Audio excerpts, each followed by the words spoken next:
નમસ્તે દર્શક મિત્રો, ફૂલછાપ ડિજિટલ ઉપર ફરી એકવાર આપનું સ્વાગત છે. વિલિયમ ડેલ્બર્ટ ગેનની ટાઈમ અને પ્રાઇસ સાયકલ થિયરી ઉપર આપણે શેર બજારની આવતા સપ્તાહ માટે સમીક્ષા કરવા માટે ફરી એકવાર આજે મળીએ છીએ. તો ગયા સપ્તાહમાં આપણે બજેટ અને ટેરિફ એટલે કે અમેરિકા સાથે ટ્રેડ ડીલના કારણે બહુ ભયંકર ઉથલપાથલ બજારમાં જોઈ.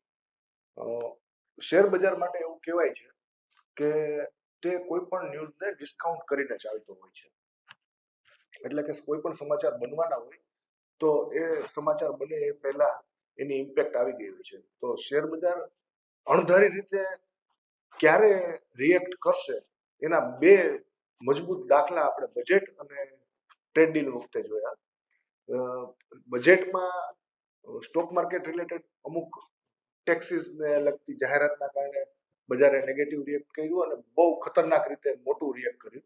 અને એવી જ રીતે અનએક્સપેક્ટેડલી જ્યારે વેપાર સંધિની વાત આવી ત્યારે અભૂતપૂર્વ કહી શકાય એવડો મોટો ઉછાળો આપણે જોયો. નિફ્ટી કમસે કમ 1200 પોઈન્ટ જેટલી ગેપઅપ ખુલેલી. હવે આ ભયાનક ઉથલપાથલ પછી આવતા સપ્તાહમાં આપણે શેર બજારમાં કેવી રીતે કારોબાર કરવો જોઈએ એના વિશે આપણે ટાઈમ અને પ્રાઇસ સાયકલ થિયરી ઉપર અનુમાન લગાડવાનો પ્રયત્ન કરવો છે.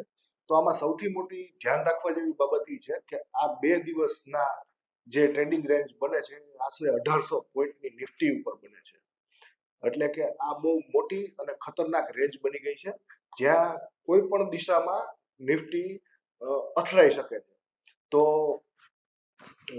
અત્યારે આપણે જો વાત કરીએ તો 1800 પોઈન્ટની રેન્જમાં નિફ્ટી છે એ 25600ની આજુબાજુ અત્યારે ટ્રેડ કરે છે અને એક પાતળી રેન્જમાં 200-300 પોઈન્ટની રેન્જમાં નિફ્ટીનો કારોબાર અત્યારે ચાલી રહ્યો છે. તો આ સંજોગોમાં ટાઈમ સાયકલ ઉપર આપણે એટલો ભરોસો કરીને ટ્રેડ કરવું એ જોખમી એટલા માટે બની જાય છે કારણ કે ઉપર જો ખુલ્લું આકાશ હોય તો નીચે પાતાળ પણ ખુલ્લું પડ્યું છે. આપણે 1800 પોઈન્ટની રેન્જમાં જ્યારે વચ્ચે અટવાઈને પડ્યા હોઈએ ત્યારે ભાવ ઉપર નજર રાખવી વધુ જરૂરી બની જાય છે. હવે આ સંજોગોમાં આપણે અત્યારે ભાવના સપોર્ટ અને રેઝિસ્ટન્સની પહેલા વાત કરી લઈએ. તો બજાર જ્યાં સુધી 25500 અને 25700ની વચ્ચે છે ત્યાં સુધી એ દિશાહીન બની રહેશે અને 25681 અને 25841 આ બે નિફ્ટી માટે એક મોટા રેઝિસ્ટન્સ છે. બજાર એની ઉપર જાય પછી જ મોટો તેજીની આપણે આશા રાખી શકીએ. એવી જ રીતે જો આપણે નીચે વાત કરીએ તો 25521 અને 25441 આ નિફ્ટી માટે મોટા સપોર્ટ છે. એટલે નિફ્ટી જ્યાં સુધી એની નીચે ન ફસકી જાય ત્યાં સુધી બજારમાં કોઈ મંદી આવી જવાના પણ સંભાવના દેખાતી નથી. હવે આ તો ભાવની વાત થઈ, જેના ઉપર આ અઠવાડિયામાં કમસે કમ નજર એટલા માટે રાખવી પડશે કે કોઈ પણ દિશામાં માર્કેટ જ્યારે રેન્જ તોડશે ત્યારે મોટી મુવમેન્ટ એ દિશામાં થઈ જાય એવી પૂરી શક્યતા છે. જો ટાઈમ સાયકલની અત્યારે વિલિયમ ડેલ્બર્ટ ગેનની જે એ કહેતા કે ટાઈમ ઉપર ભાવ કરતા વધુ ભરોસો કરવો, પણ હાલના સંજોગોમાં આપણે જ્યારે ભાવમાં બહુ મોટી રેન્જમાં અટવાઈ ગયા છીએ ત્યારે આપણે ટાઈમ સાયકલ ઉપર એટલો ભરોસો ન કરતા ભાવ ઉપર વધુ નજર રાખવી છે. તેમ છતાંય જો ટાઈમ સાયકલની વાત કરવામાં આવે તો 9મી તારીખ અને 14મી તારીખ ફેબ્રુઆરીની, એટલે કે આજે બજાર આવતીકાલે સોમવારે બજાર ખુલશે તો એ જ દિવસ અને પછી 14મી તારીખ એટલે કે શનિવારનો દિવસ પડશે. આ બંને દિવસ ટાઈમ સાયકલ ઉપર ખૂબ જ મહત્વના છે. એ બંને દિવસની ટ્રેડિંગ રેન્જ જે કંઈ પણ બને એને આપણા ચાર્ટ ઉપર અચૂક માર્ક કરી રાખવી જોઈએ. એટલે કે પછી કોઈ પણ સ્ટોક હોય કે કોઈ પણ ઇન્ડેક્સ હોય આ બંને તારીખ ઉપર જેટલો પણ ટ્રેડ થશે અને ત્યાર પછીના સમયમાં જે દિશામાં બ્રેકઆઉટ કે બ્રેકડાઉન કરશે માર્કેટ એ દિશા કમસે કમ 3-4 દિવસ માટે પકડાઈ જાય એવી પૂરી શક્યતા છે. અને જો આ ટ્રેડિંગ રેન્જ ની આજુબાજુ ટ્રેડ થતો રહેશે બજારમાં અને નિફ્ટી માટે જે અગાઉ આપણે સપોર્ટ રેઝિસ્ટન્સની વાત કરી કે નિફ્ટી માટે 600 થી 800 ની રેન્જ એક રેઝિસ્ટન્સ છે, 25600 થી 25800 અને 25500 થી 25400 સપોર્ટની એક રેન્જ છે. તો બજાર જો આની વચ્ચે રહેશે તો આ વીક સાઇડવેઝ થઈ જાય અને લોકોને ભ્રમિત કરે બજાર એવી પૂરી શક્યતા છે. અત્યારના સંજોગોમાં બે મોટા ન્યૂઝ પછી હવે બજાર કોઈ મોટા ટ્રિગરની રાહ જોતી હોય એવી હાલત છે. એટલે જ્યાં સુધી બજાર કોઈ ચોક્કસ દિશા ન પકડે ત્યાં સુધી ખૂબ જ સાવધાનીપૂર્વક ટ્રેડ કરવું જોઈએ. દર્શક મિત્રો, દર સપ્તાહે આપણે WD ગેનની ટાઈમ અને પ્રાઇસ થિયરીની કોઈ એક સરળ મેથડ આપણે શીખતા હોઈએ છીએ.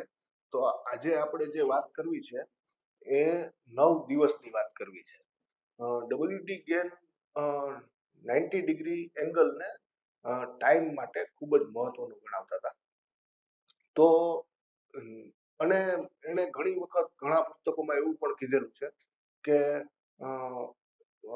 કોઈ પણ અંક હોય એમાં દશાંશની કોઈ મૂલ્ય નથી, એટલે કે ટાઈમ ગણતા હોય ત્યારે તો 90 ડિગ્રીને મહત્વ આપતા હતા, તો 9 પણ એટલો જ મહત્વનો અંક એમના માટે હતો. રાધર છે એમ પણ કહી શકાય. હવે આપણે જ્યારે ટાઈમ ઉપર પ્લે કરવાની વાત આવે તો 9 દિવસનો ટાઈમ છે એ તમામ ઇન્ડેક્સ ઉપર ખૂબ જ સારી રીતે અસર દેખાડતો હોય છે એવું ઘણી વખત જોવા મળ્યું છે. એટલે કે ચાર્ટ ઉપર, ડેઇલી ચાર્ટ ઉપર આપણે કોઈ પણ એક દિવસે ટોપ અથવા બોટમ બનેલો હોય ત્યાંથી દર 9 દિવસ પણ જ્યારે આપણે ટોપ અથવા બોટમની વાત કરતા હોય તો શક્ય હોય ત્યાં સુધી મેજર ટોપ અને બોટમ લેવા, એટલે કે વર્ષનો સૌથી ઊંચો ટોપ લેવો, વર્ષનો સૌથી નીચેનો બોટમ લેવો, એવી કોઈ મહત્વની જે ચાર્ટ ઉપર પેટર્ન બતાતી હોય ત્યાંથી 9 દિવસ ગણતા રહેવાના રહે. હવે 9 દિવસ પણ ગણી શકાય અને 9 કેન્ડલ સ્ટિક પણ ગણી શકાય. એક અઠવાડિયામાં 5 દિવસ કારોબારના હોય છે. એટલે કે જ્યારે આપણે કેન્ડલ સ્ટિકની વાત કરીએ કે 9 કેન્ડલ સ્ટિક, ત્યારે 9 ટ્રેડિંગ ડે ગણવાના અને 9 દિવસ પણ ગણી શકાય. આ દિવસે જે ટ્રેડની કારોબારની જે રેન્જ બનતી હોય છે એને હાઈ અને લો માર્ક કરી લેવા જોઈએ અને પછી ત્યાંથી કદાચ ટ્રેન્ડ બદલાય તેવી આપણે ધારણા રાખી શકીએ. જોકે આના માટે આ ધારણાને આપણે કન્ફર્મ તો કરવી જ પડે, એટલા માટે કે ભાવ એ દિવસની ટ્રેડિંગ રેન્જને કઈ બાજુ તોડે છે અને એ દિશામાં આગળની મૂવમેન્ટ પકડે છે એ ધ્યાને રાખીને આપણે આપણી ધારણાઓ બાંધવી જોઈએ. તો મિત્રો, આપણે આવતા સપ્તાહે ફરી એકવાર આવી જ રીતે WD ગેનની ટાઈમ અને પ્રાઇસ સાયકલ થિયરી પર ચર્ચા કરવા માટે ફરીથી મળશું. ત્યાં સુધી પૂંછા ડિજિટલ જોતા રહો. તમામ પ્લેટફોર્મ એટલે કે ફેસબુક, ઇન્સ્ટાગ્રામ, યુટ્યુબ ઉપર તેને લાઇક, શેર અને સબસ્ક્રાઇબ કરતા રહો.